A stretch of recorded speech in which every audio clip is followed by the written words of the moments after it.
Hello everyone and welcome to a new episode of The Bug Warrior. In today's episode I will show you how to reach Paragon 300 by farming Bloodstained Infernal Hordes in Season 12. If you haven't reached Paragon 300 yet, Season 12 is by far the best time to do it. As you can see, I am currently at Paragon 294 this season without actively farming Paragon points. And the only reason why my Paragon level is so high is because whenever I am able to play, I am running at least a couple of Bloodstained Infernal Hordes. So step 1 of course is to get the Bloodstained Infernal Hordes compasses. As you know, in Season 12 we have new Bloodied Infernal Hordes compasses, and there are two types: Bloodstained, which drop before clearing a pit 100, and Bloodsoaked, that appear when you clear a pit 100. You can get Bloodstained Infernal Hordes compasses easily at Helltides at tournament levels by slaying elites, opening tortured chests, and claiming whisper caches. Once you have a good amount of Bloodstained Infernal Hordes, the next step is to not clear a pit 100. The reason is because, as I mentioned before, when you clear a pit 100, all your Bloodstained Lair Boss sigils, your Bloodstained Nightmare Dungeon sigils, and your Bloodstained Infernal Hordes compasses will upgrade to Bloodsoaked. Currently my Fortress Shield Paladin is capable of clearing the pit 124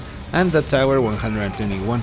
And with all this power, I am yet unable to clear a Bloodsoaked Infernal Hordes, even less farming the Relentless Butcher at them. The reason is that the difficulty of a Bloodsoaked Infernal Hordes compass is currently around pit 130, which only guys like Mekun are able to clear, so do not even attempt that. The cool thing is that even if you have cleared the pit 100, there is a way to roll back your Bloodsoaked Infernal Hordes to Bloodstained, but for that you will need to level up an alt. You can easily level up an alt by collecting whisper caches or simply by asking someone to level you up. The fastest way, of course, is getting help. But if you want to farm for whisper caches, you will need around 30. Anyhow, once you have your alt, what you want to do is get one Infernal Hordes compass, that is Bloodstained. Once you get the Bloodstained Infernal Hordes compass, transfer it to your stash by dragging it to any empty space. Next, go back to your main, and what you want to do is drag and drop your Bloodsoaked Infernal Hordes compasses on top of the Bloodstained Infernal Hordes compass. After that, you will notice that all the Bloodsoaked Infernal Hordes compasses will transform to Bloodstained automatically. For the last step, move your Bloodstained to your inventory at the Dungeon Keys tab, and from this moment on, any Bloodied Infernal Hordes compass that you pick up will automatically become Bloodstained, even if you already cleared the pit 100 or higher. Alright, now that you're all set up,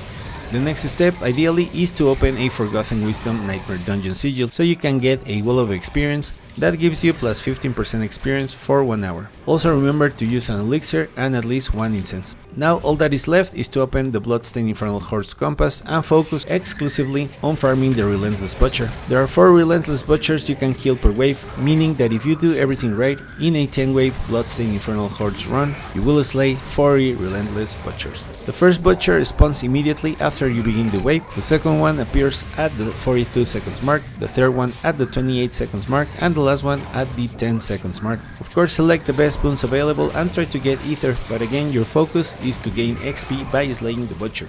Now, regarding what tournament level to run the Bloodstained Infernal Hordes, well, is whatever level where you can successfully slay the 4 Relentless Butchers. Of course, if you can handle Tournament 4, go for it, as each Relentless Butcher gives you around 5 million XP. But even doing this at Tournament 3 is fine. This is what I've been doing. Again, I haven't been able to play much this season, and still I am closer than ever to Paragon 300 without trying. So give it a try and let me know how it goes. We reached the end of the video. Thank you very much for watching. If you made it this far and found the video interesting or useful, please consider to share, like, comment or subscribe, and I will see you in the next one.